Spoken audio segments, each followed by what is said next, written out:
qui nous réunit ce soir. Je dois vous annoncer, pour ceux qui ne le savent pas déjà, cette nouvelle qui nous a tous accablés hier, la disparition de notre amie Nourdine Saadi. Donc notre amie, oui, je crois qu'on peut le dire à titre individuel pour beaucoup d'entre nous, mais aussi ami de l'association Amis de l'ACB, dont il était l'un des piliers. Il y a quelques semaines, Areski Metref présentait son dernier livre, Boulevard de l'Abîme. C'est un livre remarquable, que vous pourrez trouver d'ailleurs tout à l'heure à la fin de notre soirée, sur la table de présentation. Donc c'est un livre qui résume toute la richesse de sa pensée, de sa réflexion, et c'est en quelque sorte, on peut le dire, l'accomplissement de sa vie littéraire. Il avait apporté son témoignage ô combien brillant, comme toujours, brillant et émouvant, à notre film documentaire Une journée au soleil, qu'il concluait par ces mots: « L'exil est toujours mélancolique, mais c'est à la fois jubilatoire, l'exil. » Nono était un homme libre, courageux dans ses choix, une personnalité hors du commun, d'une densité de pensée remarquable, d'une intelligence et d'une finesse d'analyse rare, une élégance tout aussi remarquable dans son rapport aux autres. Et je crois que son souffle nous laissera longtemps éveillés, du moins je l'espère. Nous lui dédions cette soirée, lui qui avait si bien su maintenir les ponts entre nos deux rives, en subvertissant la douleur de l'exil en œuvre créatrice.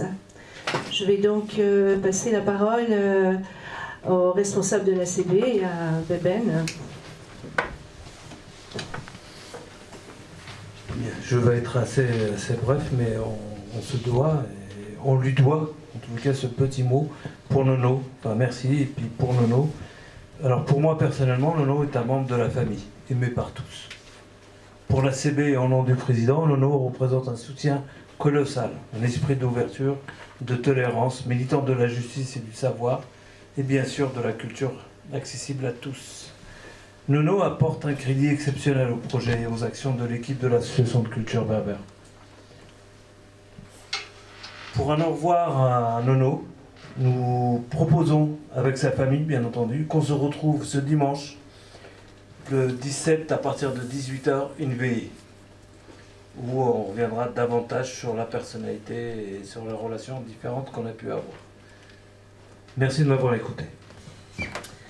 Merci Beben. Je crois que Samia et Mustapha veulent également témoigner. Oui, moi c'est juste pour rappeler que j'ai croisé plus que connu Nourdine Saadi à l'ACB dans les années 90. Nous l'avions invité ici, justement dans le cadre des soirées de l'ACB ouvre les guillemets, pour au moins un ou deux de ses romans. Et je parlerai de quelqu'un que je n'ai pas connu intimement, que j'ai donc croisé, que j'ai toujours trouvé très, très élégant, c'est le terme qui effectivement convient pour la personnalité telle que je l'ai perçue. Quelqu'un de profondément sensible, profondément gentil, qui avait une bienveillance dans la façon dont il abordait les gens et les thèmes. C'est quelqu'un qui est non seulement été universitaire de formation, juriste, et qui était écrivain. Il ne fait pas partie des grands noms de la littérature algérienne médiatiquement connus, que sont par exemple les Boualem Sansal ou les Kamel Daoud, mais c'est quelqu'un dont l'œuvre était aussi importante, aussi bien quant à sa forme que quant au fond et les thèmes qu'il abordait. Et je pense qu'effectivement il va manquer beaucoup à sa famille, aux amis, à l'ACB. Je pense aussi qu'il appartient maintenant au cercle de tous ceux qui sont venus et qui sont passés par l'ACB, qui sont aujourd'hui ce qu'en Kabyle on appelle les gardiens de la maison et de la terre. Ils sont aujourd'hui ceux vers qui l'ACB peut, et ceux qui sont proches de son œuvre, si ce n'est de lui, gardiens d'une certaine façon d'aborder les questions intellectuelles, les questions de société, les questions littéraires. Bon, il y a des personnes qui sont un peu plus anonymes, je pense à quelqu'un comme Nacera qui faisait des cours de danse ici, ou André Vido qui fréquentait avec moi les soirées de la Cébouvre les Guillemets, mais il appartient aussi maintenant au cercle des Matoulounès, des Kateb Yassine, des Mouhia, des Brahim Izri, et il sera toujours, je pense, vivant parmi nous, et on fera toujours en sorte de faire, comment dire, vivre son œuvre et ses messages. Merci, Samia.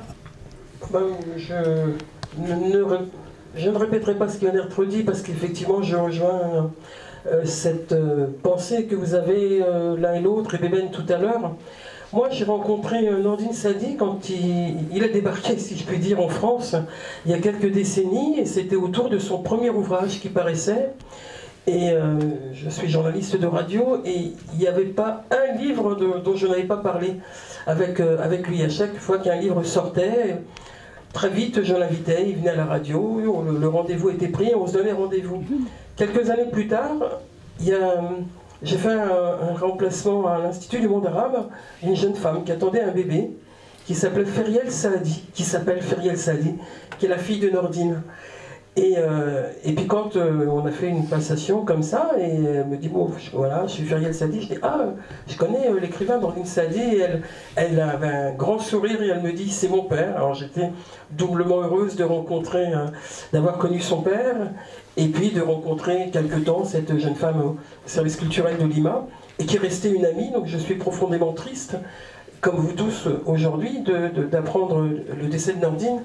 Nordine, je l'ai rencontré la dernière fois, il y a quelques semaines, au Salon du Livre d'Alger.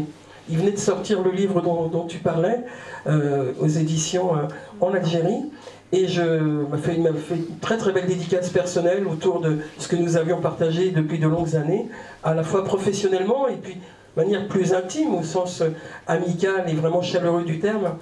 Et je me promettais de l'inviter à la radio. Il m'a dit oh là là, pas tout de suite, voilà, d'ici 2-3 semaines, parce qu'il n'était pas disponible. Et voilà. Et l'histoire, elle est que je parlerai de lui prochainement à la radio, avec beaucoup d'émotion, parce que ce livre est absolument remarquable, son dernier livre. Et comme le disait Mustapha il y a un instant, je crois qu'il nous laisse en héritage et en transmission une espèce de confiance comme ça que nous devons avoir, de transmettre à la fois et sa littérature et l'histoire de cet homme remarquable. Merci Samia. Bon, le spectacle continue, si je puis dire.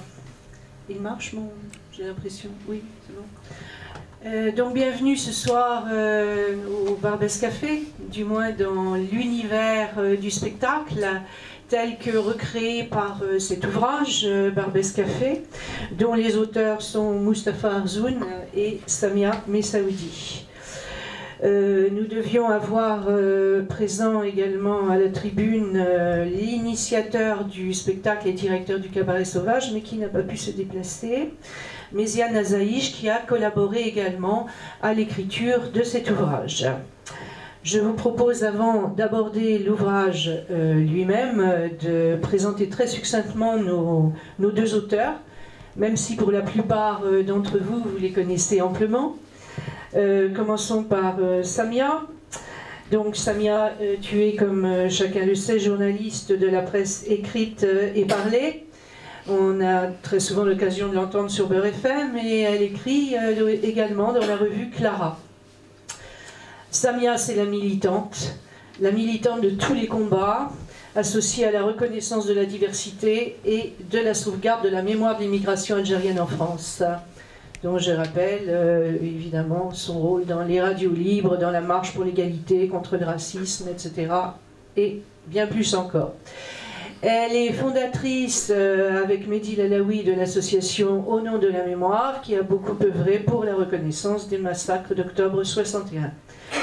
Tu es auteur d'un certain nombre d'ouvrages, dont Parole Kabyle, coécrit avec Mustapha Arzoun, paru chez Albin Michel, La cuisine kabyle, paru chez Etisud, et également tu as collaboré à Un siècle d'immigration en France, publié chez Syros La Découverte. Mustapha Arzoun, qui lui est bien connu également par tous ceux qui fréquentent et ont fréquenté l'association, puisque tu as animé la revue Actualité et Culture Berbère avant de passer la main à Rizki Metref, et que tu as créé, tu as initié cette soirée littéraire des guillemets, qui continue, tu vois, encore. Hein. Tu es journaliste, spécialisé dans les écritures de l'exil. Tu collabores au musée de l'histoire de l'immigration, Porte Dorée. Tu es membre de la rédaction de la revue Hommes et Migration. Et tu as publié un certain nombre d'ouvrages comme le guide culturel des prénoms arabes aux éditions de l'Arganier, Parole kabyle, comme il vient d'être dit, avec Samia, Vivons ensemble, publié chez Albin Michel Jeunesse, avec Samia toujours, et Hervé Pinel. Vous voulez compléter cette présentation? Non? D'accord. Donc le livre maintenant.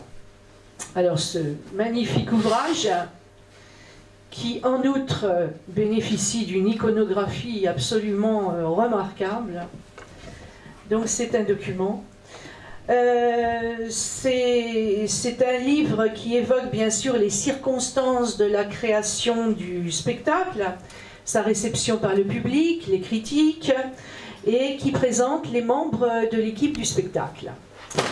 C'est un livre également qui reprend la sélection des chansons et qui propose, ce qui n'est pas négligeable, quelques notices biographiques des chanteurs et chanteuses de l'époque.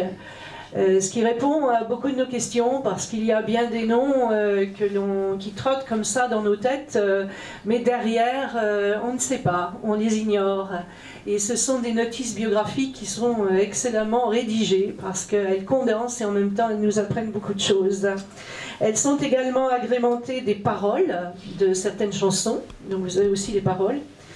Alors, comme je vous présente le bouquin, vous allez me dire, ah ben, c'est un programme quoi, hein, c'est un programme du spectacle. Ah, ben, non, évidemment, ce n'est pas un programme, bien simple programme du spectacle, parce qu'il introduit également une analyse très fine et très recherchée du rôle des cafés dans l'immigration.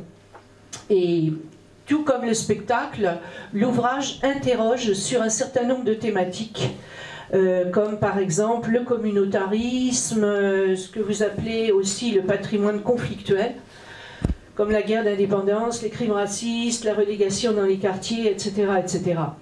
La tonalité de l'ouvrage est engagée, militante même, dans le très bon sens du terme. Je ne sais pas s'il y a un mauvais sens, mais bon, dans le bon sens du terme, ce qui en fait un document utile à la compréhension de la marche de cette histoire et de la marche de l'histoire tout court. Quant à l'iconographie, bon, je viens de vous en parler, il suffit de feuilleter le livre, vous verrez à quel point il est riche. Alors, quand on a lu le bouquin, on a plein de questions à vous poser. Hein. Il ne suffit pas d'avoir acheté le bouquin, mais il faut encore poser des questions aux auteurs qui vont nous éclairer sur un certain nombre de sujets. C'est très courant de tirer un spectacle d'un ouvrage. Hein. Ça, c'est quelque chose de courant. En revanche, le contraire est un peu moins banal.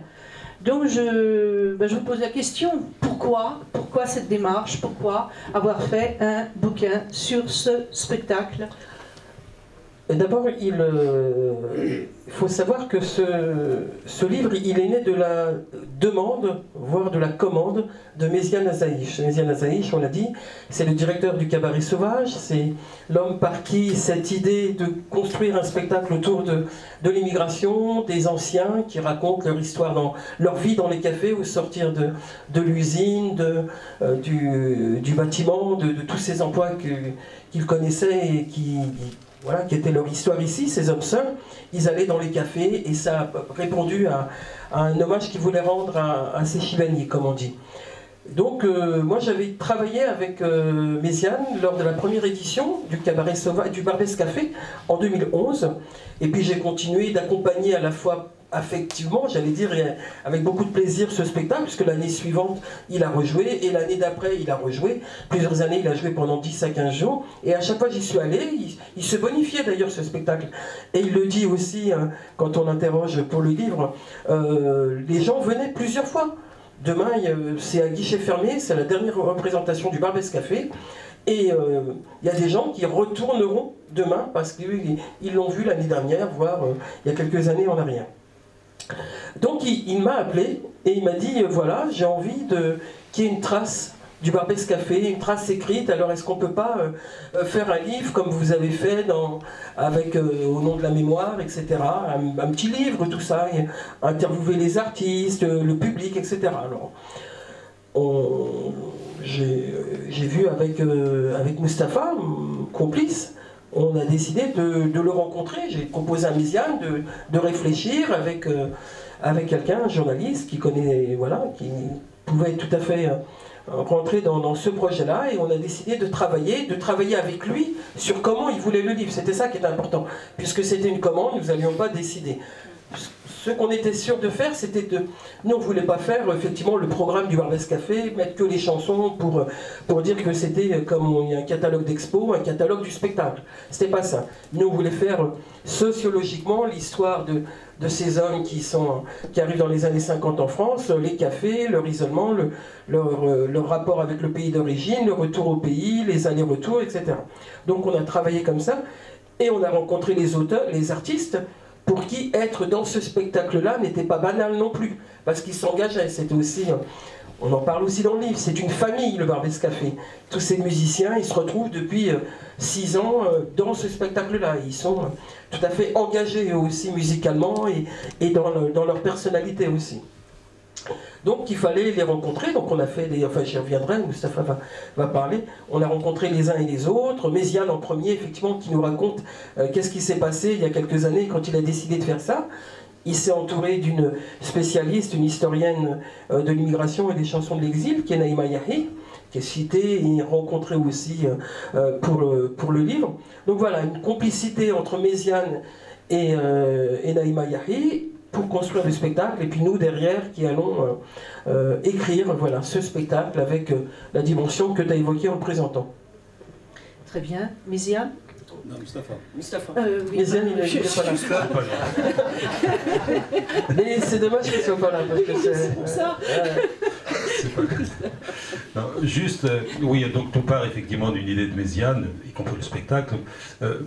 Très vite, on s'est dit... il faut que le livre soit un petit peu autre chose que le spectacle, même si il y a un chapitre central qui raconte la genèse du spectacle et ce qu'il a porté déjà à l'intérieur en termes d'équipe, parce que c'est vraiment un spectacle militant et tous les artistes qui ont participé ou les personnalités comme Ali Alalou ou Aziz Mati, etc., s'y sont engagés de manière vraiment militante, dans le bon sens du terme, parce qu'il y a quand même un très mauvais sens au terme militant.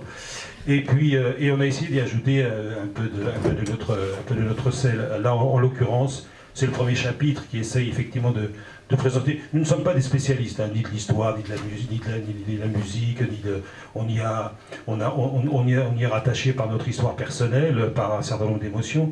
Donc, on a essayé effectivement de mettre le lecteur dans le bain de ce qu'étaient les cafés de l'immigration algérienne depuis les années 30. Et donc ce premier chapitre ouvre un peu sociologiquement sur ces cafés et sur ce qu'ils représentaient. Un chapitre donc 2 qui est beaucoup plus proche du spectacle, de sa genèse.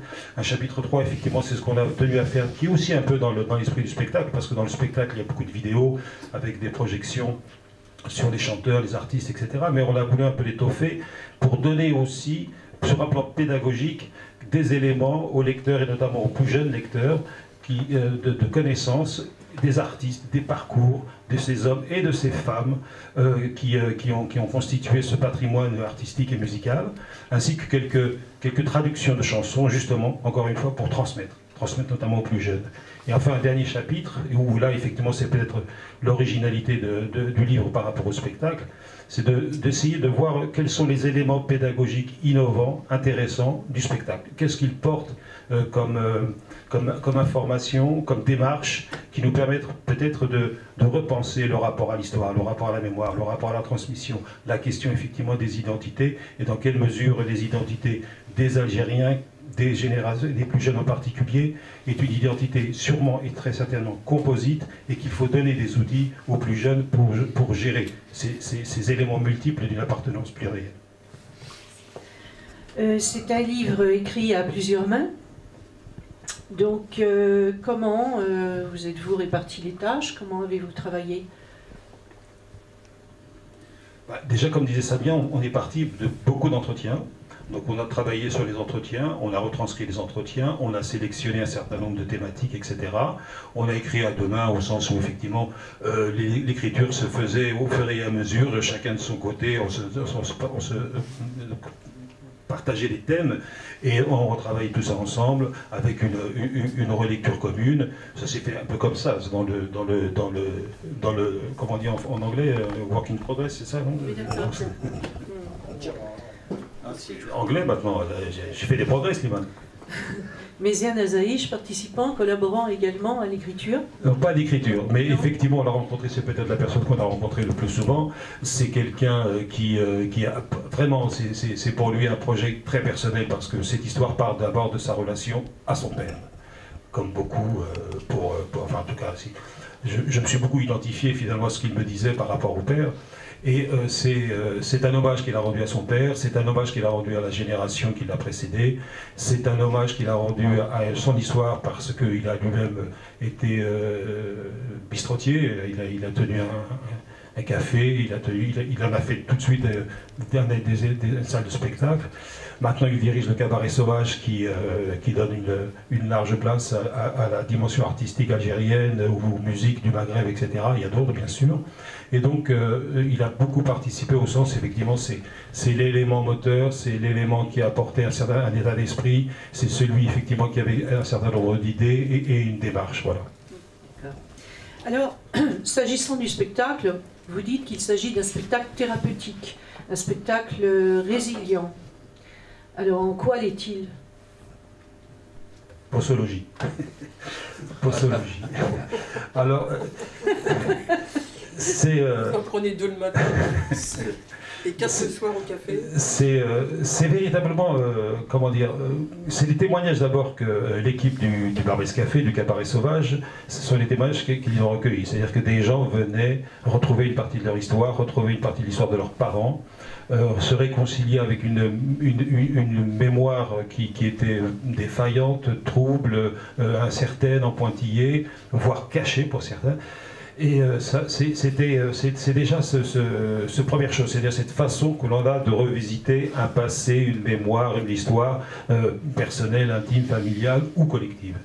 Et c'est la façon dont c'est fait. C'est ça aussi qui est important. Je crois que est-ce que l'on est capable de penser l'histoire et la mémoire sur une base nouvelle, qui ne soit plus seulement victimaire, souffreteuse, larmoyante? Est-ce que l'on est capable de restituer effectivement la verticalité des générations qui nous ont précédés, parce qu'ils ont souffert, mais ils ont été debout, ils ont créé. Donc ça, c'est le premier message. C'est ce que dit Geoffroy, et c'est transmis à travers la musique. C'est transmis dans une démarche de joie et de convivialité. Et c'est ce que dit justement Cyrulnik sur la résilience, justement. C'est la façon dont on va pouvoir parler, y compris à travers de la musique, un livre, des textes divers, etc., de soi ou d'une histoire collective, pour justement se la réapproprier et se réconcilier avec, pour passer éventuellement à autre chose. C'est ce que dit Sal Ragawa, d'ailleurs, qui est un des chanteurs et comédiens du spectacle. Et il dit effectivement, ça m'a permis effectivement d'être bien et de voir passer autre chose aussi. Donc il y a cette dimension dans ce spectacle. Oui, c'est vrai, je relève ce que tu as dit concernant ce désir d'échapper à cette vision victimaire. Et ça, il y a de nombreuses pages dans lesquelles vous l'affirmez et vous le réaffirmez, ce besoin-là. Oui, et c'est une autre dimension finalement, parce que dans le livre, on parle d'une collection de jeux. Est-ce qu'on est capable de parler de l'histoire sans commencer par tu? C'est-à-dire sans commencer par se mettre à la place de l'autre, parfois se mettre à la place de l'autre en l'accusant ou en étant sur le mode du ressentiment. Là, ce n'est pas du tout la démarche. C'est-à-dire qu'on est capable de dire, voilà, il s'est passé ça, je ne développe pas ici parce que je pense que ça va être l'objet d'une autre question, il s'est passé ça et ça dans notre histoire, mais je le dis sur le mode personnel, à partir du pronom personnel, sans accuser, sans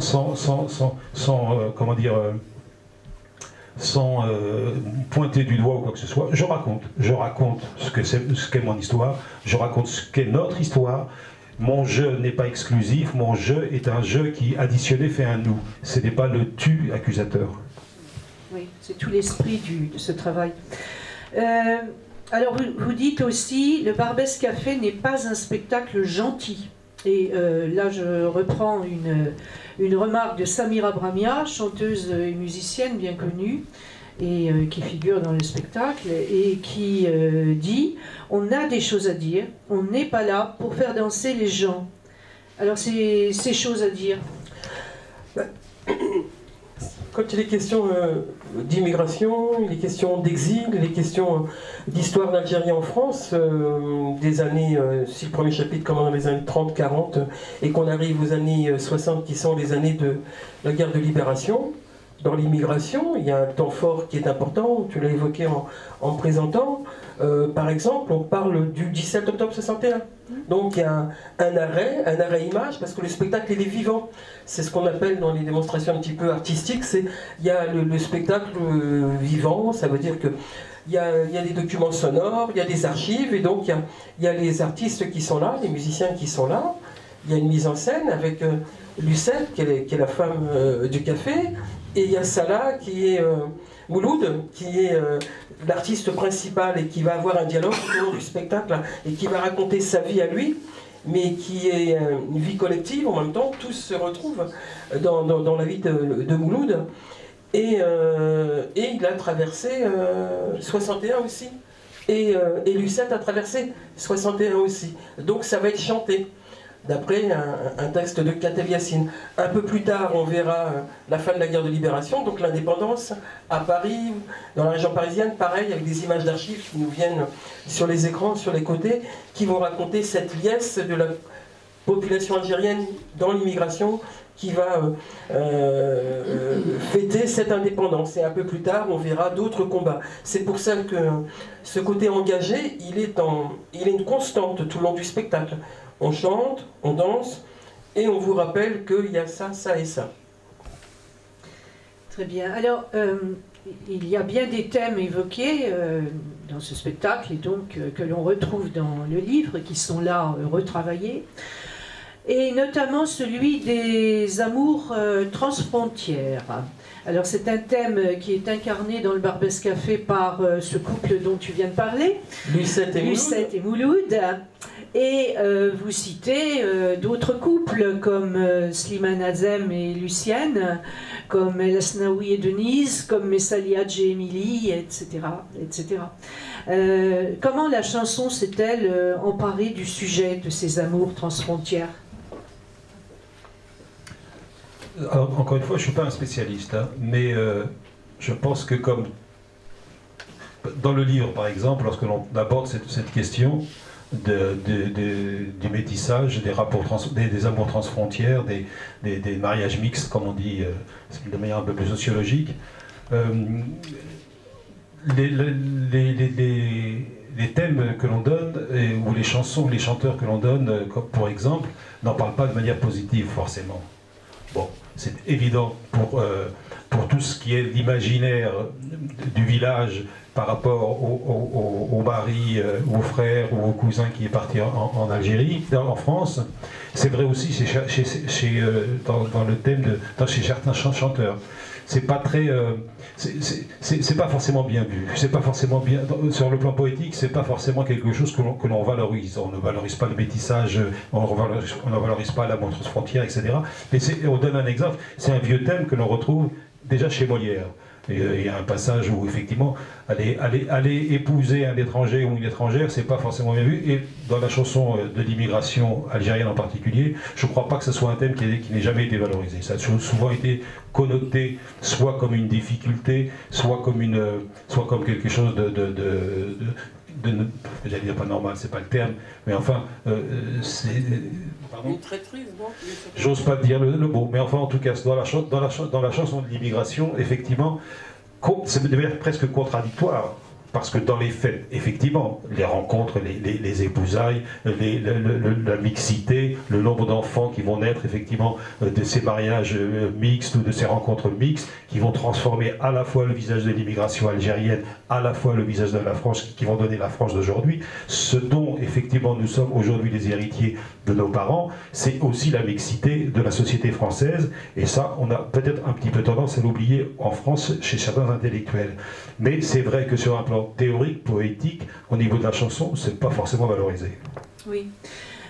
Ça me fait penser même jusqu'à la chanson actuelle, Aclidé par exemple, à une chanson magnifique, mais qui reprend ce thème de l'immigré qui abandonne sa femme pour se retrouver avec la française, et c'est très péjoratif, oui. C'est très péjoratif parce que là, c'est évident que la douleur, la distance est patente, surtout quand c'est vu du point de vue féminin et du point de vue féminin qui est resté au village ou en Algérie. Voilà. Maintenant, j'ai oublié ce que je voulais dire. C'est très péjoratif, on disait. Donc, oui, c'est très péjoratif. Oui. Bon, c'est pas grave, si ça me revient, je ferai une parenthèse. À ce propos, justement, il y a les amours transfrontières, et au sens amour, amoureux, mais il y a aussi ce phénomène que nous avions pu... Ça m'est revenu. Alors vas-y. Ça m'est revenu.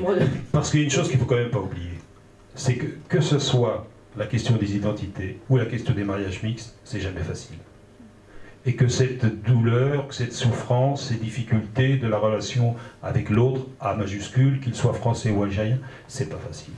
Effectivement, ça a apporté des choses merveilleuses, au sens où aujourd'hui, il y a une société qui est faite de diversité, mais ce n'est pas facile. Il faut essuyer les plâtres. Et ils ont essuyé les plâtres. Et donc peut-être que c'est ce que traduit aussi ce rapport poétique à la chose. Alors, concernant les cafés, il y avait aussi... et ça, bon, je ne l'ai pas trouvé évoqué dans le livre, mais c'est quelque chose qui m'avait marqué quand on a travaillé sur le film Une journée au soleil que j'évoquais tout à l'heure. Et il y a Debia, du reste, qui peut en témoigner, qui est dans la salle, qui est l'un de nos témoins. Et il y avait cette, disons, amour, oui, mais aussi collaboration, puisque l'immigré, n'ayant pas à cette époque la nationalité française, ne pouvait pas obtenir une licence 4 pour ouvrir un café, et souvent se mettait en ménage avec une Française qui prenait la gérance du café. Donc ça, c'est encore un aspect... Je ne crois pas ça. L'Algérien est français, il n'est pas citoyen, mais justement c'est parce qu'il avait cette possibilité juridique d'ouvrir un café et d'avoir une licence 4 que mon père a ouvert un café en son nom. Et c'était en quelle année ça? Ah, je ne vais pas vous donner mon âge quand même. Non, mais mon père a commencé à ouvrir dans les années 50. Ah ouais, avant 62. Et donc il y avait cette possibilité. C'est justement la spécificité de la immigration algérienne. Les Algériens pouvaient avoir une licence 4, mais pas les Tunisiens ni les Marocains. Voilà. Oui, les Algériens pouvaient. On les retrouve dans les épiceries ou... Non, mais c'était avant. C'est-à-dire que les Algériens étaient français. Il y avait la possibilité d'ouvrir une licence 4. Avant la guerre. Avant la guerre. Attendez, vas-y. Jusqu'en 62, ils étaient français. Seconde zone, ils étaient français. Et ensuite, à partir de 62, c'était acté dans les accords d'Évian qui protégeaient un certain nombre C'est pour ça qu'on était... droits des Algériens. C'était le privilège qu'avaient les Algériens d'ailleurs. Ils étaient français. La licence 4, on faisait pas. Entièrement à part, comme disait le père. C'était un privilège avec la Yougoslavie. Ah oui. Tout à fait. D'accord. Très intéressant tout ce que vous nous dites, voilà, ça apporte au débat. On poursuivra le débat après, on va continuer nos questions. Alors, à propos du rôle protecteur du café, du rôle conservatoire des liens, j'aimerais bien qu'on parle un petit peu des échanges épistolaires, parce qu'on trouve dans le bouquin des lettres, tu me disais tout à l'heure, qui ont été reconstituées en fait. Ce ne sont pas des lettres authentiques, mais avec tout ce qui pouvait motiver ces lettres à l'époque. Alors ces échanges épistolaires, que peut-on en dire? Les cafés Mustapha, il est né dans un café. Moi j'ai dû aller au café de Levallois et de Saint-Ouen avec mon père quand j'avais une dizaine d'années. On y buvait du jus d'orange et les hommes ils jouaient au domino et puis ils se retrouvaient, en tout cas il y avait des rendez-vous. C'était ça aussi les cafés. les cafés pour ces travailleurs, pour ces Algériens, c'était des lieux de rencontre où on parlait du village, on parlait du pays de manière générale peut-être, mais du village en particulier, et de la famille précisément. Donc il y avait effectivement en permanence des allers-retours avec le village. Il y avait les lettres, les fameuses lettres qui sont ces allers-retours qui sont lues dans le spectacle et qui sont écrites dans le livre et qui rappellent bien ce qui se passait. Toi tu es là et moi mon père il était écrivain public comme ça. Je me souviens, il y avait des gens qui venaient chez nous, mon père écrivait, et puis voilà ce qui se passe au village, tu diras à tante, etc. La vie du voilà ce que je vis ici, et voilà les oliviers ceci, et puis où en est-on pour telle maison, etc. Donc il y avait un vrai aller-retour sur ce qui se passait au village. La lettre partait, et puis il fallait répondre, et puis il fallait... Alors il y avait le mandat qui partait aussi, puisqu'il fallait s'assurer que le mandat était bien arrivé. Et ça a été le lien, à la fois familial, individuel et le lien collectif, puisque c'était le village qui parlait. Tout le monde savait que quand, je ne sais pas, Bahmed, un cousin, écrivait à Guinzec, le village dont je suis presque issu, en tout cas, tout le monde savait que Bahmed allait parler de son champ d'olivier, il allait lui raconter qu'il était ici, à telle usine, etc., et la vie et la femme qui allait arriver, etc. Donc tout était dit. Et puis après, il y avait quand même des temps plus conviviaux, et quand je parle de dominos ou de jeux de cartes ou de ce que pouvaient partager ces hommes dans ces cafés, c'était aussi des temps qui étaient des temps chaleureux, des temps musicaux aussi, puisqu'il y avait toujours dans le fond du café, on y reviendra peut-être, sur le café comme lieu de musique aussi, il y avait les scopitones, il y avait les chanteurs qui commençaient à gratouiller une guitare, et puis les chansons qui n'étaient pas complètement des chansons, mais qui étaient de la poésie, qui étaient des choses qui étaient clamées comme ça, en souvenir du village quitté, etc. Donc c'était vraiment des vrais lieux de rassemblement. Alors il y a un autre thème, un autre sujet qui figure dans un intitulé de la secte semoule au couscous républicain. Et vous posez la question, comment le couscous berbère est-il devenu républicain? Ah, maintenant, on ne partage plus le même plat avec une cuillère, mais effectivement, maintenant, le couscous est devenu républicain au sens où il anime des réunions de villages, de villes, d'associations, etc. Et ça devient le plat que l'on partage. Alors, au départ, c'est vrai que le couscous, il arrive en métropole, en l'occurrence par l'immigration kabyle. Il y a des photos, on n'a pas réussi à mettre la main dessus, mais des photos où vous voyez dans les années 30, dans un restaurant, un bistrot kabyle, le couscous servi. Donc c'est arrivé bien avant le 62 et les rapatriés qui vont faire, effectivement, qui vont donner au couscous sa dimension quasi nationale, en faisant même en donnant une dimension exotique. À l'époque, moi, le couscous de mon père, c'était un couscous frais de tous les jours. Il allait chercher des provisions, c'est pas à Rungis à l'époque, mais encore au Hall, et il était servi quotidiennement. Et il va devenir ce qu'il est devenu aujourd'hui. Mais cette histoire se rattache, avant de se rattacher à la période où l'épisode rapatrié, il se rattache d'abord et avant tout, effectivement, à ces premiers immigrés kabyles qui arrivent en France. Tout ça pour dire effectivement que le couscous est berbère et qu'il y a toute une histoire derrière qui peut aussi être, comment dire, symptomatique. Ce plat est peut-être aussi symptomatique de cette capacité de mélange, de variété, d'innovation, de simplicité, parce qu'avant d'être festif, il est aussi un plat quotidien et qui peut être des plus modestes.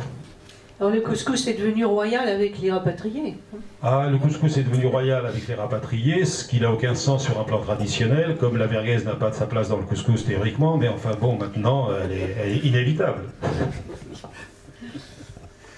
Venons-en au fil conducteur du spectacle, qui est bien sûr la musique. Alors comment la chanson a-t-elle pris possession des cafés? je ne sais pas si elle a pris possession. Je crois que, encore une fois, l'immigration algérienne a été très importante dans les années 20, dans les années 20-30. Il y a eu ensuite la crise qui fait que beaucoup d'Algériens sont repartis et que le flux va reprendre au lendemain de la Deuxième Guerre mondiale. Et que donc l'espace où se trouvait l'immigration algérienne, c'était d'abord et avant tout dans les cafés. C'est là où se retrouvaient les immigrés, que ce soit par village, par famille, etc. Parce que bon, il y a certaines régions qui sont plus implantées dans tel ou tel quartier de Paris ou dans telle ou telle région de France, etc. Et c'est pour des artistes en herbe, pour des artistes convaincus comme un Hasnaoui qui arrive, qui est déjà un artiste, ou pour un Slimane Azem qui lui vient pour travailler et va devenir artiste sur le tas, etc. Où est le public ? Il est dans ces cafés, justement, effectivement. Et c'est parce qu'effectivement le public est là que l'on va commencer à se produire dans ces lieux. Et donc il s'empare. Alors, le côté s'emparer, c'est que cette chanson de l'immigration algérienne parle de ce que vivent les Algériens. Il parle de l'exil, il parle du travail, il parle des souffrances, il parle du racisme, il parle il y a ce mot de Slimane Azem, des labyrinthes d'une vie, etc., etc. Donc il y a un écho, il y a un retour, parfois même, c'est ce que je ne sais plus qui nous racontait ça, quel artiste, on discute avec un immigré, il lui parle de ses problèmes, et l'artiste est capable d'improviser là-dessus dans le cadre de sa tournée. Et un certain nombre de ces chanteurs possédaient eux-mêmes un café, d'ailleurs. Oui, oui, bien sûr, bien sûr. Tu veux t'exprimer sur ce sujet de la... Bon non, on va revenir sur les paroles des... Alors, vous parlez aussi de métissage musical. Oui, parce que là aussi, c'est quand même quelque chose d'extraordinaire. Et c'est quelque chose qui est malheureusement trop peu connu. On enferme l'immigration algérienne, on enferme les Algériens effectivement dans une sorte de communautarisme. On enferme les Algériens dans un lieu qui serait fermé, alors que c'est un sas, et que même si effectivement, je veux pas, moi je peux vous dire franchement, moi dans le café de mon père, il n'y avait pas tous les jours des Français qui entraient. C'est évident que l'essentiel de la clientèle était algérienne, était constituée d'Algériens, de Marocains aussi, de cousins et de gens du village, etc. Mais le midi venait manger de temps à autre, effectivement, des travailleurs, en l'occurrence, ça pouvait être dans le 17e ou autre. Il y avait des étudiants qui venaient, etc. Et parfois, peut-être, quelques rencontres ont pu avoir lieu. Donc, c'est véritablement un sas. Bon, alors, c'était quoi votre question ? Le métissage. Alors voilà. Et donc effectivement. Et donc sur le plan de métissage musical, c'est que là aussi, je veux dire, il faut écouter les chanteurs et les chansons et les artistes depuis les années 30. Cette capacité de mêler les influences musicales, les mélodies d'Amérique du Sud, les rythmes, les instruments, ou orientaux, je pense notamment à quelqu'un comme Sherif Redden, etc. Donc il y avait une capacité à mélanger les mélodies, les instruments, les langues.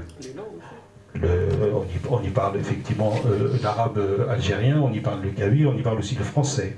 Donc ça veut dire c'est vivre avec un temps et vivre dans une modernité exceptionnelle, peut-être même en avance par rapport à ce qui allait se produire dans la société française quelques années après. Et ça, l'immigration algérienne l'a porté. À propos du métissage, Non, moi je voulais revenir sur peut-être les chansons et les paroles des chansons, le sens qu'elles avaient. Je pense moi j'aimais beaucoup Slimane Azem, avec tout ce qu'il a porté comme parole et comme expression de la chanson de l'exil. On est tous, mesdames, mesdemoiselles, messieurs, sachez bien que mes aïeux, c'est quelque chose qui a été rechanté après avec les Ebdam, 30 ans après, au moins 30 ans après. Et ça a été des paroles qui ont été essentielles pour l'immigration aussi, pour nos pères, pour nos familles qui écoutaient Slimane Azem. Puis ces chansons aussi autour de quitter le village, qui chantaient ici en France, et tout ce que ça représentait comme... oui, sans doute, on parlait de résilience tout à l'heure, mais de mélancolie chez les hommes qui l'écoutaient. Parce que c'est pas rien d'écouter les chansons du bled, quoi. Comme on dit, il n'y avait pas on n'écoutait pas dans les oreilles, on se rapprochait de la radio si on avait envie d'écouter la radio ou d'écouter des cassettes. Surtout, c'était pas la radio d'ailleurs, c'était des cassettes plus tard. Mais voilà, ça a été...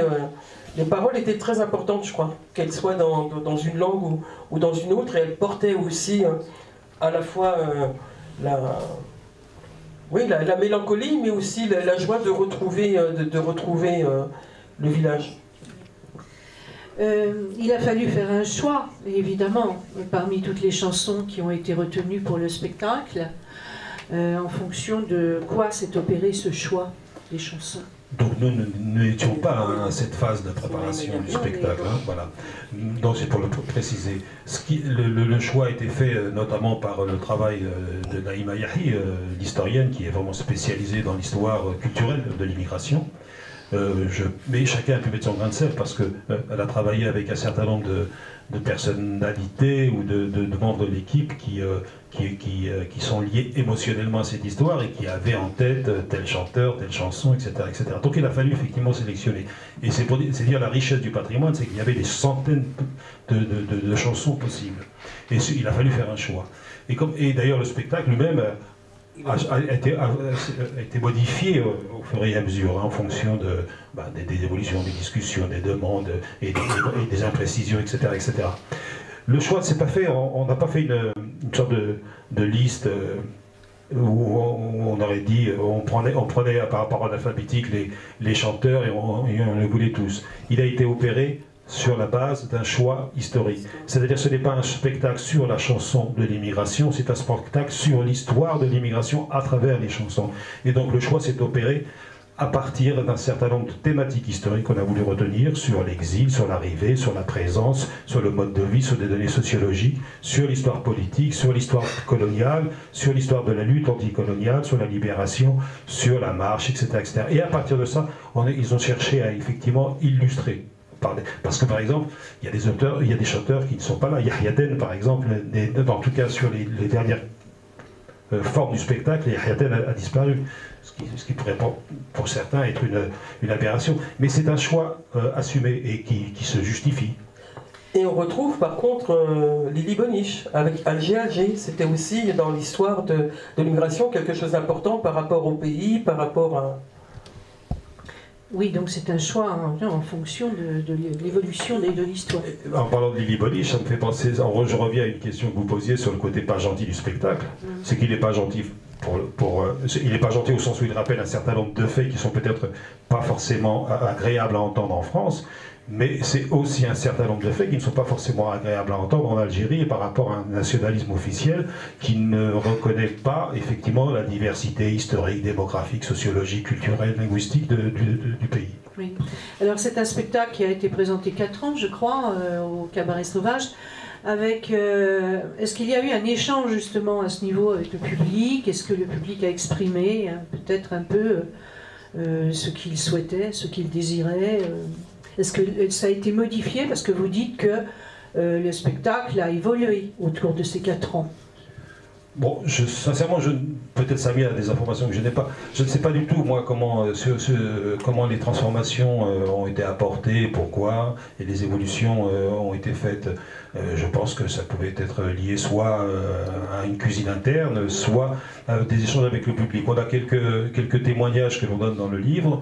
Est-ce que ces témoignages traduisent le fait qu'il y a eu des demandes particulières? Ce n'est pas le cas en l'occurrence. Est-ce qu'il y a eu des demandes particulières du public adressé à l'équipe du Barbès Café à l'époque où il se produisait? Ça, je ne peux pas vous le dire. Non, ce n'est pas des demandes particulières du public, c'est surtout ce que tu disais, Moustapha, c'est surtout dans l'équipe, les musiciens ont décidé qu'il y avait des chansons, ça serait bien qu'elles y soient, et 2 années plus tard, entre 2011 et 2013, il y a des chansons qui sont apparues. Il y a de l'actualité aussi qui est apparue, puisqu'on a rappelé tout au long du spectacle qu'il y a effectivement l'actualité en France. Donc on voit quand défilent les images d'archives dont je parlais au début de cette rencontre, il y a 81, le changement de gouvernement, et on voit Mitterrand là qui est balayé quand il gagne la présidentielle, et puis après il y a le droit de vote qui est toujours pas là. Donc voilà, il y a des images sur cette lutte de l'immigration pour le droit de vote. et un peu plus. Et dans la dernière édition, ben, on voit plus Mitterrand, mais on en voit un autre qui promet aussi le droit de vote et qui ne donne pas le droit de vote. Donc voilà, il a évolué en ça. Quoi. Je veux dire on est au plus près de l'actualité quand il y a 2 ans, il y a la nouvelle édition du Barbès Café, on est après 2012, et il y a toujours la promesse d'Hollande du droit de vote, et du coup, c'est Mitterrand est balayé, c'est Hollande qui est à l'image, et c'est toujours le même combat de l'immigration que de revendiquer le droit de vote et de ne pas l'avoir obtenu toujours. Ce qui est déjà significatif en soi.